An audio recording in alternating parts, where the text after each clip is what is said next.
Hey, Ben. Hey, Reinhardt, how you doing? Good, thanks. And you? Yeah, I'm great. Thanks for joining us today. And just to remind everyone out there listening, my name is Ben. I'm the Senior Partner Marketing Manager here at SKALE Labs, and we are joined today on this very special stream with the team with Reinhardt, the founder of Untitled Platformer, which has just launched live today on Scale. So, you know, Reiner, maybe just kick us off a little bit Yep, before we'll ask you one question before we put you under the gun and have you start of playing the course. game. Of course, no Um, worries at all. but which is, you know, why Untitled? And what inspired you to build this game? That's an excellent question. That's an excellent question, Ben.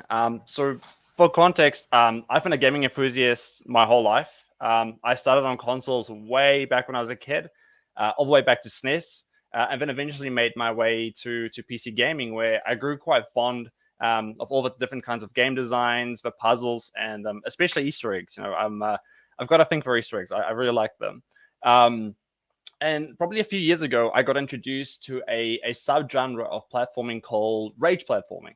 Now, I know it sounds quite quite dark and quite intense, but these were usually Mario Maker levels where the levels were so intense that there's only like one specific path to get to the end. And for me, as a bit of a speedrunner, I found those to be quite entertaining and quite fun. And thus, Untitled's concept was born. Create something that is challenging, something that will potentially get people hooked to want to try again and again and again. But of course, not every play style fits everyone. So eventually, I realized that it was a little bit too difficult, and I had to adjust some of the elements.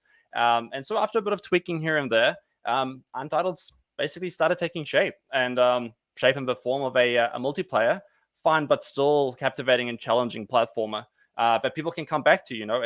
It's probably not going to be the easiest thing to play, but it is, going to be one heck of a challenge, and surely going to be fun.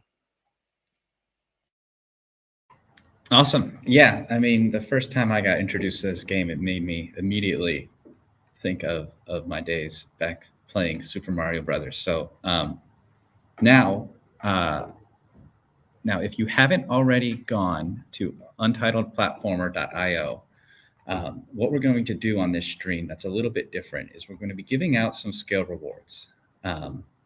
Reinhardt here is going to share his screen, and he's going to be playing the game himself. Now, go to the link at the bottom that is being shared here that says play along, untitledplatformer.io/play, and make sure you're playing on the America server.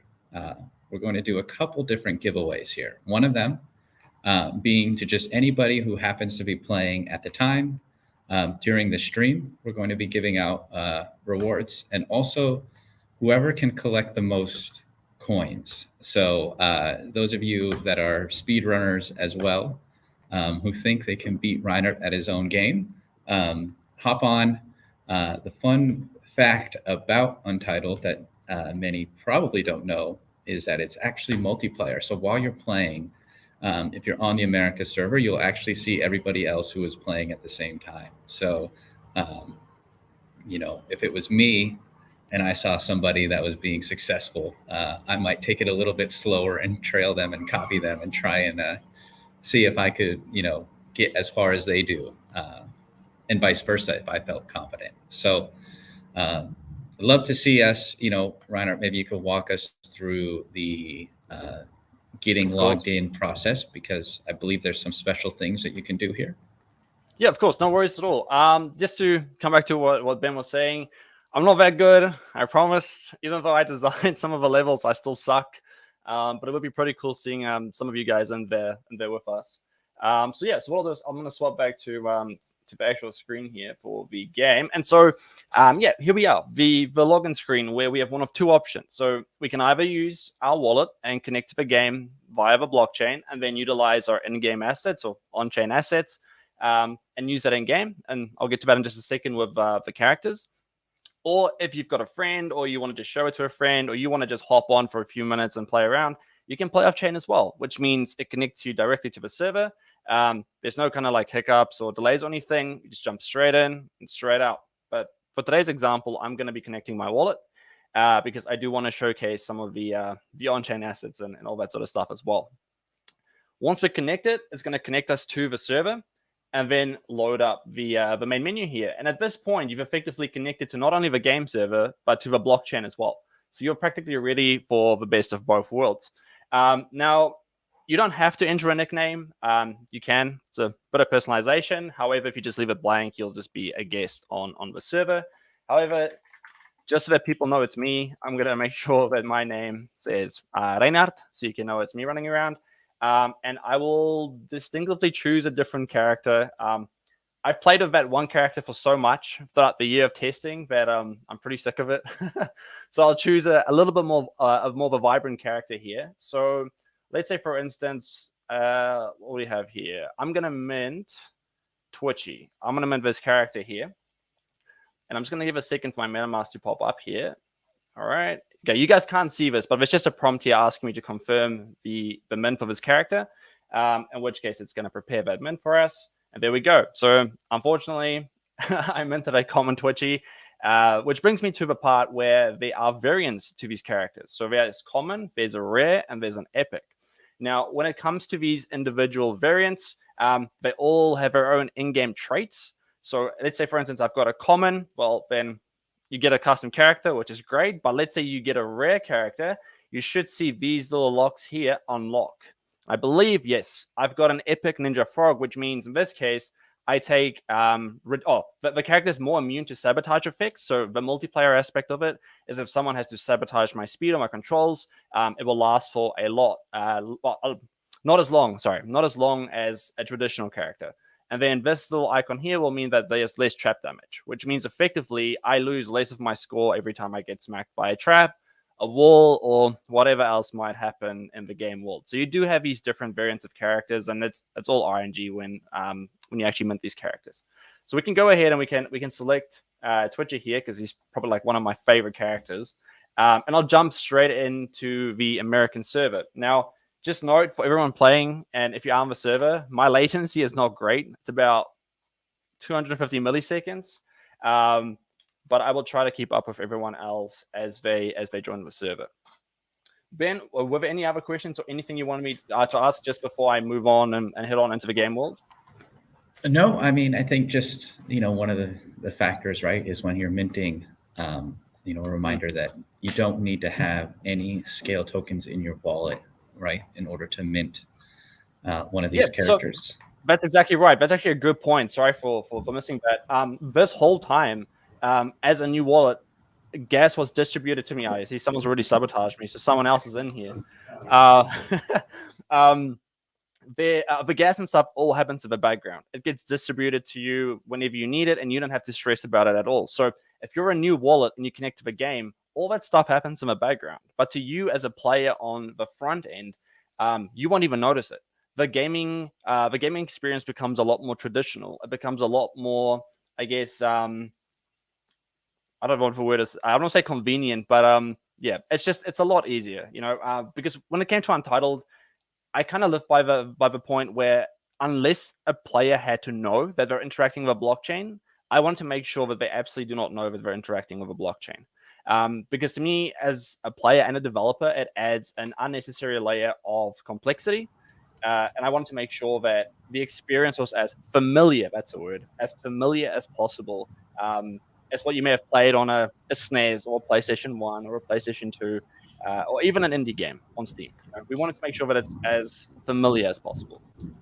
I think that's a great point right there, the familiarity aspect, right? Like, I think everyone can kind of agree that the future of blockchain gaming is going to be making it done without them necessarily knowing that it's done. And you're already doing things that I've never seen before in this game. So yeah, but I think that, that familiarity is what's going to breed adoption.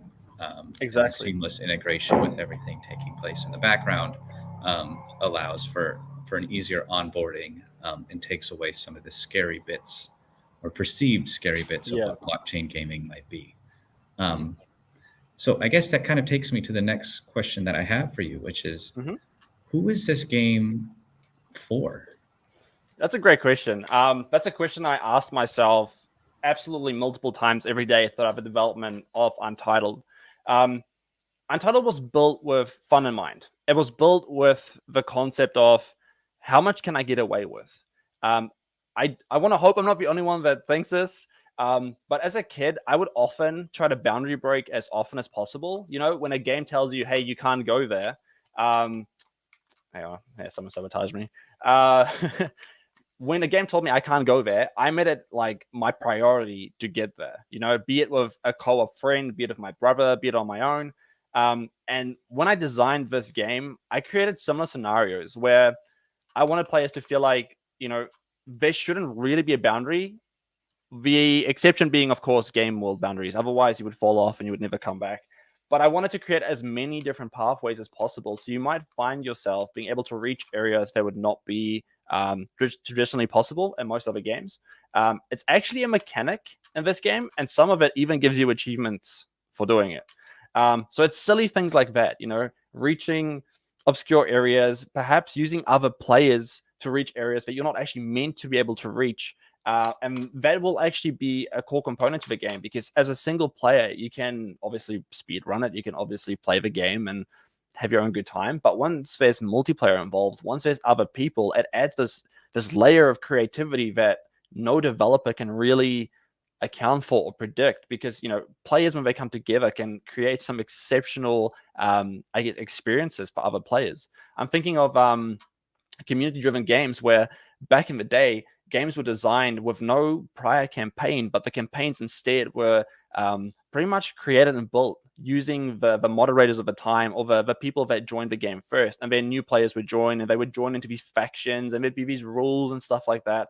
Now, however, those games are very old, and you don't really see that as much nowadays. There are other games in the likes of like Sackboy, for instance, or It Takes Two in recent years, that the developers gave you some freedom to explore and do things that you wouldn't traditionally be able to do. So, coming back to the question, who is this game for? I want to believe it's for people that they just outright want to have a fun time. They want to just grab a controller with a friend. They want to hop on, play for a few minutes, hop off for a few minutes. It's meant to be, yeah, just genuinely fun in mind. There's no realism. There's no like exact set goal, apart from, of course, the objectives within the game world. But it's really up to the players to do what they want to do. And I want to leave it that way to an extent. I want to make it community driven. I want to listen to your feedback, guys. So if there's something you want to see, like Rain add this, by all means, throw it at me, because this game 6 months ago compared to where it is now has had so much community feedback thrown into it. Even stuff as basic as hub portals have been added in now. Because we found that players want to be able to hop in between different levels and different worlds as fast and quick as possible. So yeah, just coming back around again, I'd definitely say for people that want to have a good time. Yeah, that's great. And I mean, I've already seen, changes and things that you've implemented, in the few weeks that I've been testing and playing the game, and never made it to any sort of space level. So I'm just amazed at what I'm watching on the screen right now. So now, obviously, like, we're here, I'm here at SKALE Labs. So, what made you decide to build on Scale? And what, the second part of that question will be, how was that developer experience? Okay, that's another good question. Especially in the blockchain world. Within a few months into development, I kind of hit a lot of blockers. I realized that there's a lot of things here that's going to prevent me from executing, all the plans that I had for Untitled. I knew that I was going to make compromises. I was going to have to make compromises. And of course, one of the biggest compromises. Wow, I suck at this. How am I so bad? One of the compromises was gas, Ben. Now, anyone in the blockchain world will probably be very familiar with gas. I want to see if I can use Chris here. Hang on, let's see if I can get on his head. No, I can't. Gas is a recurring error. It's a recurring issue. No one wants to pay for gas or transactions at this point anyway? How do you get players to play your game? How do you onboard new players when they have to invest to play or anything like that? Like most traditional games, be it on Steam, be it on Epic, even Xbox Game Pass, none of them require you to actually put in any kind of money or investment into it. And so, of course, alongside that, gas was the other issue. And so it wasn't up until maybe, I think, 8 months into development when you guys had a community call with us in ChainSafe Gaming that I realized, this exists. There are solutions for this. I just need to look hard and far enough in order to get to that point. And it wasn't until like shortly after you guys had the community call with us that I reached out. And Kwame, one of my co-workers, actually developed on SKALE as well. Like he's got his own game, the Prospectors. But I was really impressed not only by the transaction finality, but the fact that there were like no, intrusive pop-ups or overlays or anything like that involved. And you didn't have to have documentation to let people know how to play the game, and you were able to just jump in, connect, and off you go. And after seeing that, I really pursued that as my primary goal. I wanted to make sure that I can get Untitled to that same level where people can just hop on, play, hop off, and they don't have to worry about gas. They don't have to worry about any of that kind of stuff being intrusive or scaring them away. And so, yeah, introduced SKALE, and here we are today. So I would say that what made me decided to build on SKALE is the advancements in blockchain technology. You guys pushing that envelope a little bit further, basically showing me that there's still bits that we can improve on, even though blockchain has existed for quite a few years now, respectively. And in terms of the development experience, I want to say that it's probably been one of the most humbling experiences, because you kind of think most of it if you've been in blockchain since maybe 2016, 2017. But I'll tell you, you guys have created concepts that I'm definitely to this day quite surprised to how you guys were able to do it. So I'm very impressed. But I'm just gonna refer to my notes here because I want to make sure that I give all the proper shout outs and all the proper credit here. So I just wanted to let Jace and Sawyer both know that I do really appreciate them, and they have gone through tireless efforts to get Untitled to where it is today. And hopefully, I'll run into you guys one day, Jason Sawyer, so that I can give you guys the crisp high five that you deserve. Because even when I thought there's no way, you guys made a way. Especially Sawyer for engineering around every single limitation that I've come across in the last 3 months. It's incredible, and I'd really like to thank you all, Ben, all of you, for even just giving me this opportunity to bring Untitled onto this awesome chain. Just again coming back to what I was saying about the limitations, I genuinely thought there's no way. There was no way that, and with blockchain in its current state, that we can overcome these challenges. And within 3 months, not only have you helped me overcome it, but you have greatly improved the quality of life for Untitled and allowed me to scale to greater extents. And I'm genuinely thankful and grateful for that, especially as an indie developer, where there's a lot of workload, no one to just tag you in and keep development going. It genuinely means a lot. So thank you so much. I appreciate that. Yeah, and I think the feeling is mutual from everybody that you have mentioned. Collaboration is a main component of blockchain and Web3, right? It's the decentralization aspect. It's people working together to do things that haven't been done before or might have seemed not feasible. And it's also having that open mind and willingness to learn from others that I think has been shared, mutually by members of the SKALE team as well, in learning about what you're trying to do here. And oh gosh, have you been here? No, I haven't made it out of the ground level. I've never seen this space stuff. So this is all just blowing my mind what you're doing here. But yes, I mean, I think, what you've accomplished, what you've, been along with Sawyer and Jace, and just seeing the constant communication that's going back and forth and the collaboration to make things that might not have seemed possible, is what I think excites everybody on the SKALE Labs team. It's the reason why we work in blockchain, is to take on these challenges and find success and create these experiences that were not seemed possible beforehand. Yeah. Um, Just to and add so to I that as do, well, Ben. yeah. Also, apologies. No, keep going. No, go ahead. I was going to lead into another question, but if you've got something That's more to okay. add, yeah. I just wanted to kind of add on to that and end. If there's any other developers watching this or listening to this or might get their hands on this in future, as a developer, I can definitely give a testimonial that I hope through Untitled, it will inspire other developers to keep pushing the envelope as well and not give up on their projects, but instead try to find the right group of people to help them push it to the next level. And in this case, my group of people are you guys at Scale. I just want to say that it's a big inspiration and that everyone should at least give it a go once. Great. And I think that leads me perfectly kind of into the next question, because you talked about the challenges that were overcome in working with the Scale team and making this all possible.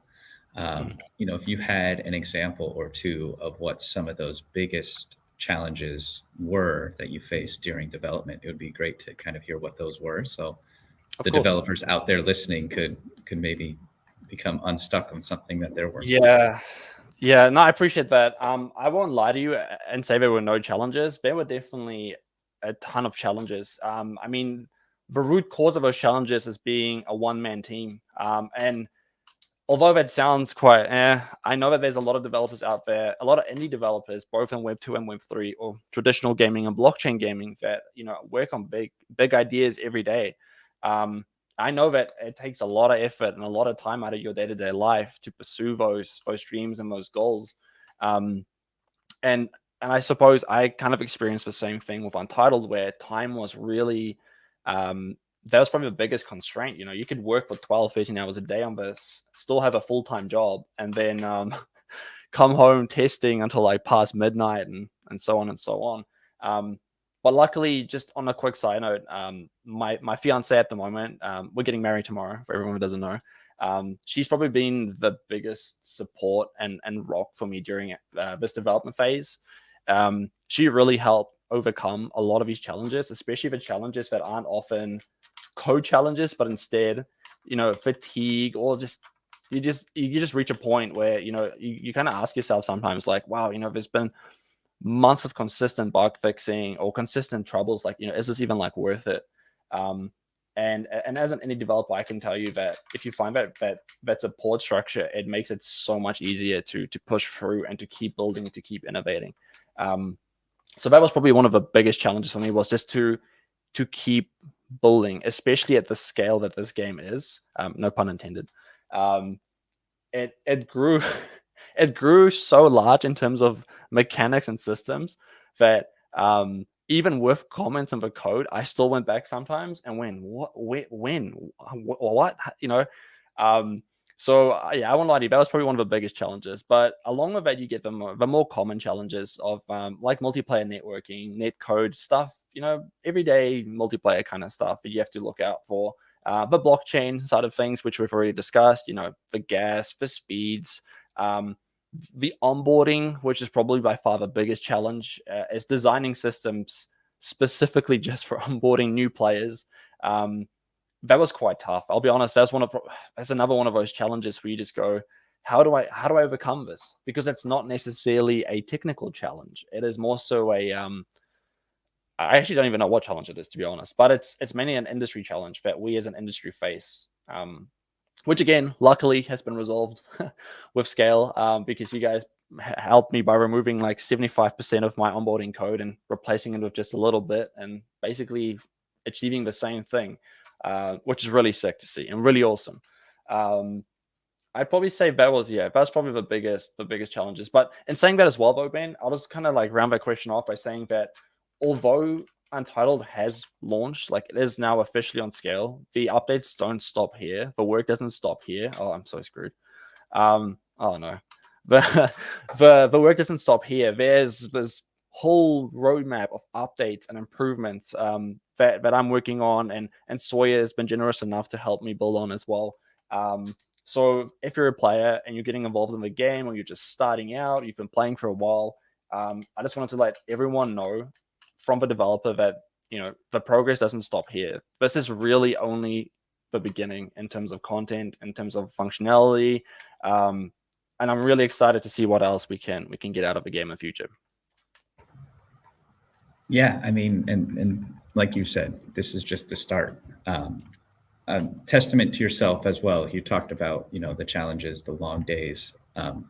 You are in New Zealand, and most of the team here is located in the United States. So the hours that were put in to make sure that collaboration could take place were extensive on your part, and answering, questions in the middle of the night, and being online to have, meetings and code reviews and things like that was something that we noticed. And seeing that level of effort put in, definitely makes the team also want to see the success, even more so.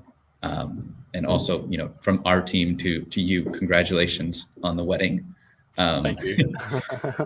Appreciate it. I'm sure your fiance will enjoy, whatever time you can get. Yeah, I'm pretty sure she's just like, get away from the computer, Rain. Get away from the computer. So we are out of time. But I do want to say to everybody that is playing right now or watching right now, keep playing the game. And if you do have comments about things you'd like to see or anything along those lines, to reach out to Reinhardt through the Untitled Platformer website. Follow them on Twitter. And then I'll just end it by saying we will announce the winners on Twitter later today, and then reach out to everybody that has won to make sure that you get your rewards. I've been watching this. I'm seeing levels that I've never seen in my weeks of playing. So I know that I've got plenty of practice to do. Yeah. But Reinhardt, thank you for joining us. Congratulations on the successful launch. And we look forward to seeing many, many more big things to come out of Untitled Platformer. Thank you very much for your time, Ben. I appreciate it. And thank you everyone for joining us on this.